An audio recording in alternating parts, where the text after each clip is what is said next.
예, 오늘은 창조절 셋째 주일입니다. 종교의 담을 넘어 포용으로라는 제목으로 말씀 함께 나누겠습니다. 결혼정보회사 듀오에서 아주 흥미로운 조사를 했습니다.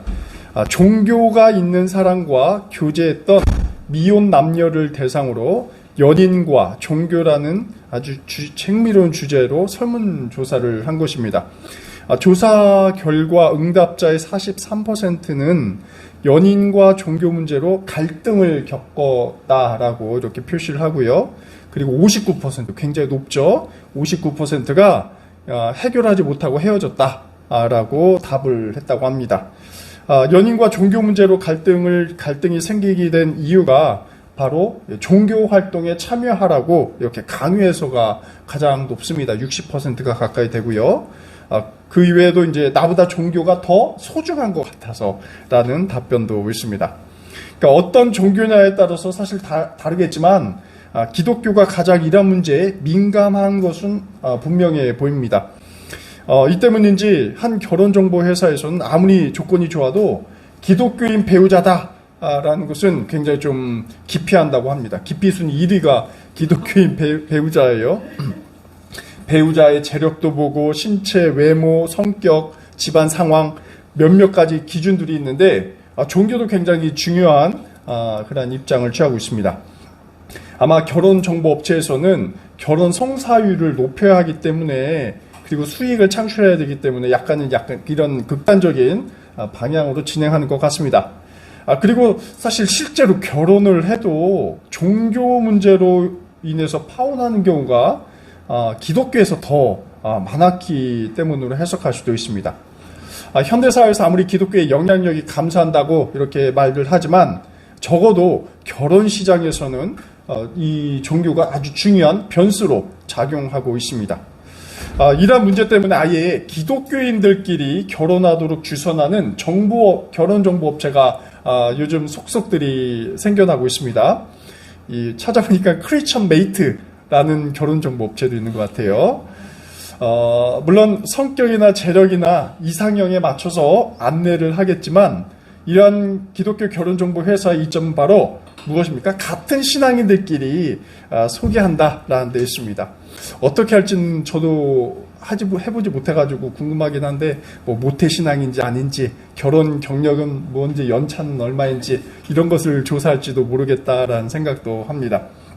그리고 사실 이것이 정말 평탄한 결혼 생활을 보장할까라는 데도 저는 약간 미지수라고 보여집니다.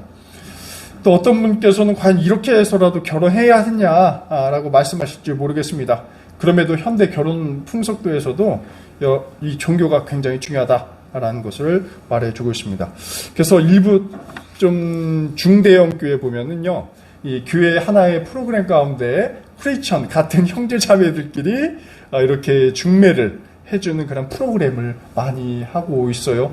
그래서 과거에는 교회당을 사실 연회당이다 라고도 얘기했던 것은 바로 이러한 같은 종교, 같은 기독교인에서 주는 어떤 정서적인, 영적인 공감대라고 볼 수가 있습니다. 오늘 추석 명절인데요. 추석 명절, 혹여나 기독교인과 결혼한 배우자들, 혹은 반대로 비기독교인과 결혼한 배우자들은 아마 적지 않은 고민을 할지 모르겠습니다. 그 가운데 하나가 바로 이제 제사라는 문제 때문이죠. 최근 3만 5천 명을 대상으로 이 제사에 관련해서 조사 통계 발표한 것을 보니까 추석에 차례를 드린다고 응답한 비율이 40% 가까이 된다고 합니다. 예전에 비해서는 좀 많이 줄은 것 같습니다. 하지만 점차 이제 세대가 바뀌면서 명절 제사를 좀 간소하게 드리는 경우도 있고요.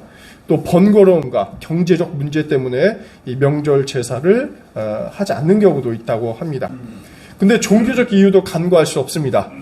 교회 다니는 가족이나 식구가 많을수록 이러한 제사를 드리지 않는 경우가 종종 있죠. 대신에 이제 추모식이라는 형태로 전환해서 예식을 갖습니다. 하지만 반대도 있습니다. 꼭 제사를 드려야 하는데 식구 중 교회 다니는 사람 때문에 의해서 좀 껄끄러운 경우도 있죠. 신앙 차이로 인해서 이렇게 서로 얼굴을 붉히는 경우도 없지 않아 있습니다. 사실 화목해야 할 이런 명절이 비극적인 사태를 맞게 되는 것이죠. 그렇게 결혼 배우자를 결정할 때도 종교가 중요하게 여기는 이유도 여기에 있겠다 보여집니다. 자, 그러면 우리가 풀어야 할 숙제는 기독교 신앙을 가지고 이 관용의 문제를 어떻게 해소할지에 대한 문제가 중대한 사항입니다. 우리가 신앙을 지니면서도 제사 문제를 어떻게 지혜롭게 해결해 나갈 수 있을까? 그 방법은 없을까? 한번 이 시간 고민을 해봅니다. 역사 이야기 한번 함께 나누려고 합니다. 100여 년 전에 우리나라는 이 조상 제사 논쟁이 굉장히 심각하게 벌어진 때가 있었습니다. 왜냐하면 100여 년 전만 해도 초기 내한 선교사들은 상당수가 미국에서 생활하던 이 보수주의 선교사들이 굉장히 많이 있었습니다. 근데 이제 이들이 선교 경험이 부족했기 때문에 주로 중국에서 먼저 선교 활동을 하셨던 미국 선배 선교사들의 이 정책과 결정을 한국에 적용한 경우가 많이 있었습니다. 이 제사 문제도 마찬가지였습니다. 당시 중국에서 해외 선교사들은 제사 금지 정책을 취했습니다. 그래서 한국도 마찬가지로 한 정책이 적용되었고요. 그래서 1886년, 지금으로부터 한 140년 전인데요. 최초의 한인 세례자 노충경이라는 사람은 세례를 받으면서 제사를 포기하기로 서약을 합니다. 그것이 이제 기독교로 입교하는 하나의 조건이 바로 제사를 드릴 거냐 말 것이냐라고 묻는 것이죠. 당시로서는 어떻습니까? 아주 천지가 뒤집힐 그런 사건이었습니다. 이 때문에 예수쟁이, 당시 이런 기독교인을 예수쟁이로 표현을 했는데요. 예수쟁이는 불효자다라는 낙인이 굉장히 많이 찍히곤 했습니다. 그래서 배척을 당하는 것이죠. 초기 한국 신앙인들과 선교사들이 이 조상제사를 금지한 이유가 있었습니다. 제일 중요했던 이유는 바로 제사가 죽은 영혼에게 제물을 바치는 이 우상숭배다라고 해석을 했기 때문에 그렇습니다. 10계명 제1계명을 위반한 것이죠. 또 다른 이유가 있는데 종교적 이유로 제사가 영혼 불멸을 가르치고 영혼이 신주라는 나무 조각에 거주하고 또 후손에게 복을 준다는 것은 비성경적이다라고 보는 것이죠. 그래서 사물의 모팩과 같은 장로교 선교사들은 제사를 엄격히 금지했습니다. 하지만 그럼에도 불구하고 부모님을 생전에, 그러니까 죽은 다음에 드리는 것이 아니라 생전에 효도할 것을 권고를 했죠. 즉 죽은 자에게 절하는 제사와 살아계신 부모를 섬기는 일을 구분해서 생각하자라는 것이 당시 기독교의 일반적인 방침이었습니다. 하지만 그럼에도 불구하고 제사를 드리지 않으니까 어떻습니까? 유교 문화권인 한국에서 이런 유생들의 반발을 많이 샀겠죠. 그래서 기독교는 효를 모르는 반인륜적인 종교다라고 배척을 하게 되었습니다. 자, 그러다가 1960년대로 넘어오게 됩니다. 아주 중요한 신학적인 논쟁이 벌어지게 돼요. 이 토착화 논쟁이라는 것이 있습니다. 한마디로 복음이라는 것은 서구적인 선교사들이 왔기 때문에 그들의 문화 속에서 해석된 것이 아니라 한국의 뿌리 속에서 접붙임되어야 한다라고 주장을 하는 것입니다. 초기 선교사들이 처음에는 한국 문화를 제대로 몰라서, 즉 제사 드리는 풍습이라든지 문화를 모르기 때문에 이런 제사를 우상숭배로 단죄했는데, 이러한 사고를 다시 재해석해서 바로잡아야 한다라는 것입니다. 물론 기독교의 이 제사에 담겨진 죽음과 사후에 대한 문제는 기독교에서 신학적으로 받아들일 수는 없지만, 효의 표시로 드려지는 이 제사에 대한 관련은 받아들일 수 있기 때문에 적극적으로 수용해야 한다라는 입장이 설득력을 얻기 시작했습니다. 물론 지금도 이제 보수 기독교에서는 제사를 엄금하죠. 드린 것에 대해서 거부하고 있습니다. 다만 찬성하는 쪽은 제사는 한국 문화 중 일부이고 어떤 신적인 존재나 인간의 관계가 아니라 돌아가신 분, 이 분들과 살아있는 우리 인간들과의 관계이기 때문에 신학적으로 전혀 문제가 없다, 드려도 무방하다라고 주장을 하는 것이죠.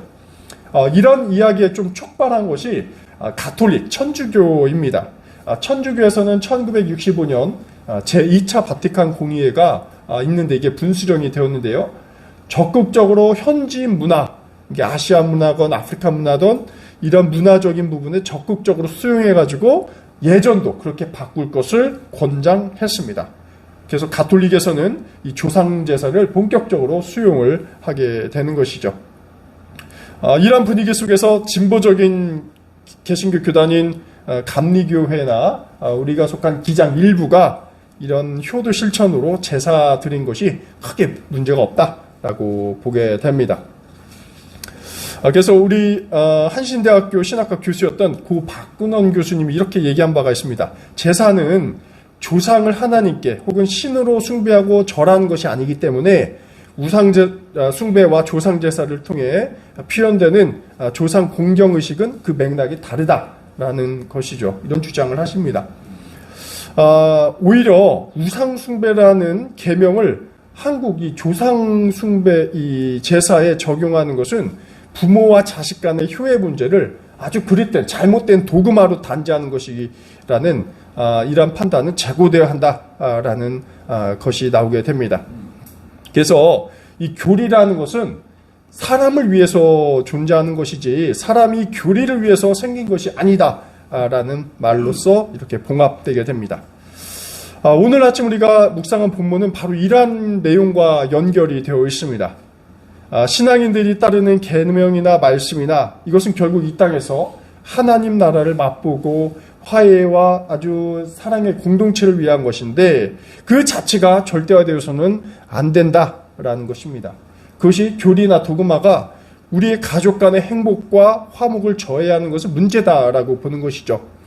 마가복음 2장 23절, 27절에서는 사실 안식일 준수에 대한 문제입니다. 하지만 이제는 이 안식일 그 자체가 절대화되어서 인간의 사고와 행동을 어떻게 됩니까? 족쇄가 되게 하는, 조여배는 하나의 도그마가 되는 상황을 바로 예수님께서 지적하고 계십니다. 여러분, 안식일은 예수 시대에도 유대인들이 절대적으로 준수하는 종교문화적 관습이었습니다. 바로 이 안식일 예수께서 제자들과 함께 밀밭 사이로 가고 계시는 상황입니다. 그때 제자들이 밀 이삭을 자르면서 앞으로 나가고 있습니다. 나가다 보니까 방해가 돼서 아마 밀 이삭을 자른 것으로 보이기도 하고요. 마태복음에도 유사한 본문이 등장하는데 여기에선 제자들이 배가 너무나도 고파서 이삭을 잘라 먹기 위해서 이렇게 지금 앞을 이삭을 자랐다라고 기록되어 있습니다. 누군가는 이 곡식을 따먹는 행위가 절도행위 아니냐라고 비판을 할 수도 있겠습니다. 하지만 당시에 가난한 자와 나그네들의 경우 이 굶주림을 채우기 위해서 곡식을 따먹는 행위는 율법으로 보장된 행위이기 때문에 별 문제가 없었습니다. 이 때문에 다음에 등장하는 이 바리새인들이 제자들의 절도를 비판한 것이 아니라 안식일에 이렇게 이 노동하는 행위에 대해서 비판을 하게 되는 것이죠. 그래서 24절에 등장하는 부분이 이렇습니다. 바리새인들이 예수께 이렇게 말하게 되죠. 어찌 안식일에 당신의 제자들이 일을 하는 것이요? 라고 비판을 하게 됩니다. 자, 오늘 주보 보시면 앞면에 제가 그 그림을 이렇게 두었는데요. 밀 이삭 수확에 대해서 예수님과 바리새인들이 서로 티격태격하는 장면이 등장합니다. 그러다가 예수께서는 다윗 이야기를 갑자기 꺼내십니다. 이런 대목이죠. 다윗과 그 일행이 먹을 것이 없어서 굶주릴 때에 다윗이 어떻게 하는지를 너는 읽지 못하였느냐. 아비아달 대제사장 때에 다윗이 하나님의 집에 들어가서 제사장들 밖에 먹어서는 안 되는 제단빵을 먹고 그 일행에도 나눠주지 않았느냐라는 것입니다. 갑자기 왜 다윗 이야기를 예수님께서 꺼내셨냐? 의아해할 수 있습니다. 당시 예수께서는 이 바리새인들이 다윗을 굉장히 모범으로 여겼기 때문에 다윗을 사례를 들어가지고 자신의 행위를 정당화하시는 것이죠. 그래서 구약시대 사실 다윗이 사울에게 쫓겨 달아나던 때가 있었습니다. 그래서 어느 날 노비라는 지역에 있는 성막 근처를 지나가게 되었는데 당시 제사장이 이 아비아달이었다고 합니다. 사실 성경을 찾아보면 실제는 아비아달이 아니라 아비아달의 아버지인 아히멜렉이라는 사람이 제사장이었습니다. 어쨌든 다윗과 일행이 어떻습니까? 지금 배가 고파서 굶게 죽는 상황이었습니다. 그래서 제사장이 가가지고 먹을 것을 구하는 것이죠. 그런데 이때 제사장이 하나님 전에 진설되어 있는 그 빵을 가져다 줍니다. 이 빵은 사실 전통에 따르면 제사장만 먹을 수 있는 빵이었습니다. 하지만 다윗과 그 일행에게 준 것이죠. 이 빵을 먹으면 다윗 일행은 어떻습니까? 율법을 범하게 되는 것입니다. 그러니 굶어 죽거나 율법을 범하거나 이 둘 중 하나밖에 택을 할 수밖에 없는 그런 상황에 처하게 됩니다. 여러분 어떻게 하시겠습니까? 여러분이라면 당연히 먹어야 하죠. 그렇지 않으면 생명에 위협이 생길 수가 있습니다. 이는 사실 율법이 중요하지 않다라는 이야기가 아닙니다. 또 율법을 어겨도 된다라는 이야기가 아니죠. 중요한 것은 핵심은 제의적인 율법보다 중요한 것이 바로 사람의 생명, 목숨이다라는 것입니다. 예수께서 바로 이 다윗 이야기를 바리새인에게 들려주십니다. 밀 곡식을 따서 먹은 제자들이 율법을 어겼다는 죄가를 묻기 위해서 바리새인은 이 일을 제기했는데 이제는 어떻습니까? 사실 꿀먹은 벙어리가 된 것이죠. 다윗도 했는데 우리라고 불가는 것이 아니다라는 입장을 다시 한번 예수께서 말씀하십니다. 그리고서 아주 핵심적인 말씀을 27절에서 전하고 계십니다. 이러한 대목이죠. 안식일이 사람을 위하여 생긴 것이지 사람이 안식일을 위하여 생긴 것이 아니다라는 이야기입니다. 바로 예수께서 이 말씀을 하기 위해서 그렇게 구구절절 다윗 이야기를 들려주신 것입니다. 예수께서는 안식일 자체보다 더 본질적인 것이 바로 사람에 있다라는 사실을 명확하게 밝히고 계십니다. 하지만 바리새인들은 어느덧 이 율법이라는 것을 절대화한 나머지 이 순서를 뒤바뀌게 생각한 것이죠. 안식일이 사람을 위해서 존재하는 것이 아니라 바로 사람이 안식일을 위해서, 율법을 위해서 존재한다는 오판을 내리게 된 것입니다. 그러니 어떻습니까? 결국은 안식일이라는 이 율법이라는 본질도 사실은 퇴색되어 버린 것이죠. 이 안식일과 관련해서 이 창세기에 등장합니다. 2장 3절에 등장하는데 안식이 주어진 이유가 있습니다. 하나님께서 일곱째 날 세계를 창조한 노동을 다 마치시고 안식을 하시죠. 그런데 이것은 하나님만의 안식이 아닙니다. 인간에게도 이 안식할 권리가 주어지게 됩니다. 고된 노동으로 지쳤던 당시 고대 이스라엘 사람들에게 이 안식은 쉼의 순간이고 또 평화의 순간이었고 회복과 위로의 시간이었습니다. 만일 안식일이 없었더라면 이스라엘의 특히 노예들은 육체적으로 정신적으로 굉장히 궁핍한 삶을 살 수밖에 없습니다. 이것은 뭐 현대인들도 마찬가지죠. 여러분 토요일날 주일날 쉬지 않는다. 이것은 굉장히 크게 문제가 되고 또 최근에 있어서는 뭐 주 4일 근무다라는 이야기까지 나올 정도로 안식이 인간에게 주는 의미는 굉장히 큽니다. 그렇기에 율법에서도 이를 규정하고 있습니다. 안식일을 노동자와 모든 인간에게 쉼을 보장함으로써 생명을 유지하도록 한 것이죠. 하지만 율법주의자들은 그 순서가 뒤바뀌게 되었습니다. 안식일이 이제는 해방과 쉼의 날이 아니라 자신들의 행동을 제약하고 또 죄의식을 불러일으키고 삶을 숨막히게 하는 그러한 율법이 된 것이죠. 예수께서는 이렇게 변질된 율법의 한계를 굉장히 잘 간파하셨습니다. 그리고 이를 꼬집는 바리새인들에게 보란듯이 안식일과 사람의 이 뒤바뀐 순서를 바로 잡으시는 것이죠. 안식일이 사람을 위해서 생긴 것이다 라는 사실을 말씀하십니다. 사실 예수께서는 안식일 준수를 깨는 행동을 오늘 본문 말고도 다른 구절에서도 제법 많이 보여주셨습니다. 마가복음 3장에 보면은 이 손 마른 사람, 병자가 등장하는데 안식일에 예수께서 고쳐주시죠. 어찌 보면 여러분 손마름의 증세는 위급한 것은 아닙니다. 그거 당장 내 주일에 안식일에 고치지 않으셨다 하더라도 사람이 죽는 것은 아니죠. 다음날 고쳐주신다 해도 무방합니다. 하지만 예수께서는 안식일에 그 병자를 고쳐주십니다. 이것은 굉장히 의도된 행동이셨죠. 의도적으로 안식일이라는 율법을 범한 것입니다. 여러분, 이런 예수님의 퍼포먼스는 무엇을 우리에게 일러주고 있습니까? 안식일은 진정한 해방과 쉼과 행복의 날인데 그렇지 못한 우리의 율법주의적인 사고를 예수께서 의도적으로 깨고 계십니다. 안식일 그랬으니 어쩌면 더 상징적이겠죠.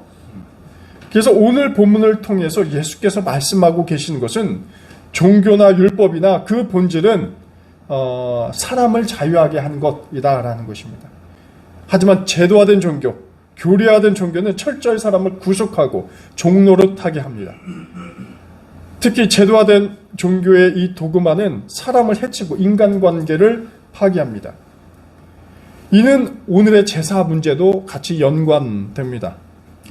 제사를 드리는 대부분의 사람들은 이 돌아가신 부모와 조상을 기억하며 또 그분의 뜻을 기리면서 어떻게 살아갈까를 고민하고 있죠. 또 살아있는 가족 간의 하나의 연대와 평화와 복을 기원하고 있습니다. 이러한 문화적 의식을 두고 단순히 구약에서 말하는 속죄의 의미인 제사를 동일하게 두는 것은 굉장히 제사를 잘못 해석하는 것이고 시대착오적이고 또 편협한 어떤 교리적인 판단일 수가 있습니다. 예수님이라면 어떠시겠습니까?